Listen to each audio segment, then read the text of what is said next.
Hello, we're back for another kitchen talk, and we've got a really good topic for you today. We're going to be talking about the differences in men and women and being able to overcome those in communication. Yes, because if you don't, you end up fighting over them. That's not we a don't good thing do that, to do. do we? Oh no, we never fight over the differences. Never fight over the differences.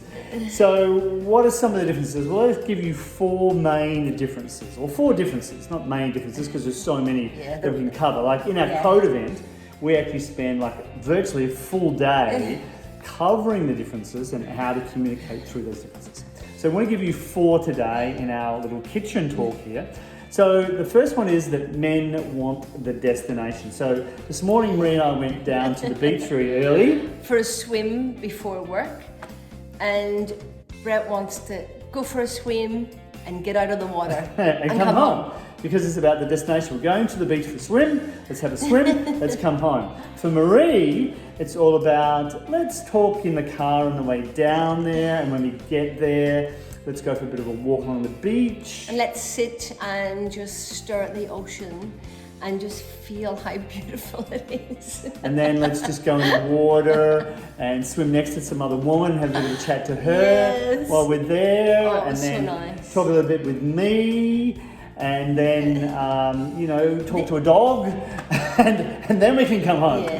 Yes. And that difference you see often in terms of arguments. Men just want to get to that place quickly and deal with it. Women want to take the whole journeys. So a way over that is, how do you see this planning out? I said a bit this morning, so what do you want to do here? How do you see this planning out? Do you want to go for a swim, spend 5 minutes in the morning, go straight home? Yes. It was like, well, I wanted more. I wanted to walk along the beach, wanted to sit on the beach. So in listening to, what do you want? It's like, oh, okay. Then there's a expectation from me that I can fulfill that. And the second part that's really important, the second consideration, is that women want consideration. We do. We had a day yesterday and we had no kids for 24 hours. And Brett said, so what do you want to do? And, we want our opinion to be considered. Yes. So I planned a special day, going out to the movies, taking her for a walk, and having a little meal. All those things, she wants to know I'm taking her views into consideration. So when it comes to, a kingdom talk about the kids or money or sex or whatever, she wants to know that her views are being considered. So women don't want us to control, but they want us to lead. And as part of that leading, if we're not taking their view into consideration, then they feel like we're not heard, or you're trying to control us. Yes. And then we just, yes, then you get the pushback. Then you get the arguments. So the third topic around the difference is that women chase security all the time. So as Marie said, we don't have kids at the moment. Chases off catching trains. So she's completely worried about, is he going to catch the right train? Will he get there on time?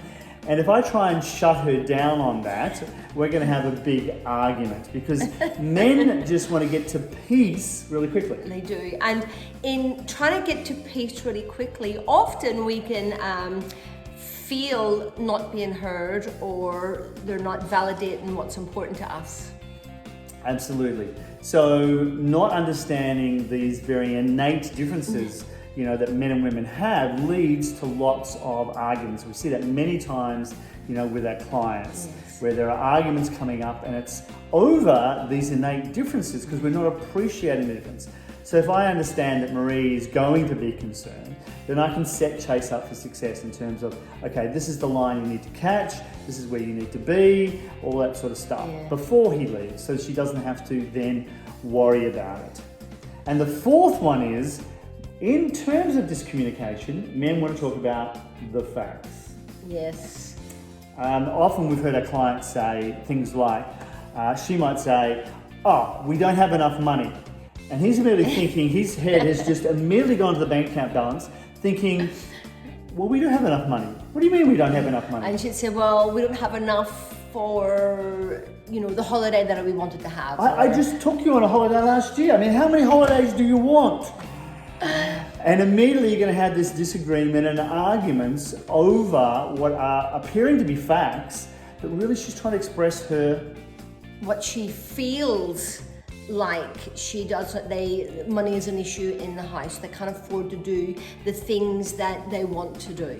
Yes, or money's being diverted to a particular area, and she feels that holidays or outings or other experiences are important. Or is valued more. So maybe they value different things that money can buy. Yes. Is the underlying issue. And this is a big one. Like, this one is huge because so often women will come out with a statement like that, try to express their feelings. You know, we don't have enough money.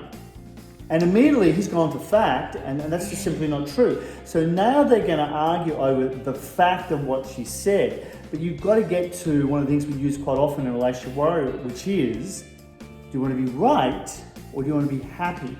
Which means you've got to understand her emotions around that. And then ask the right questions. Yes. You know, what makes you feel that we don't have enough money? Yes.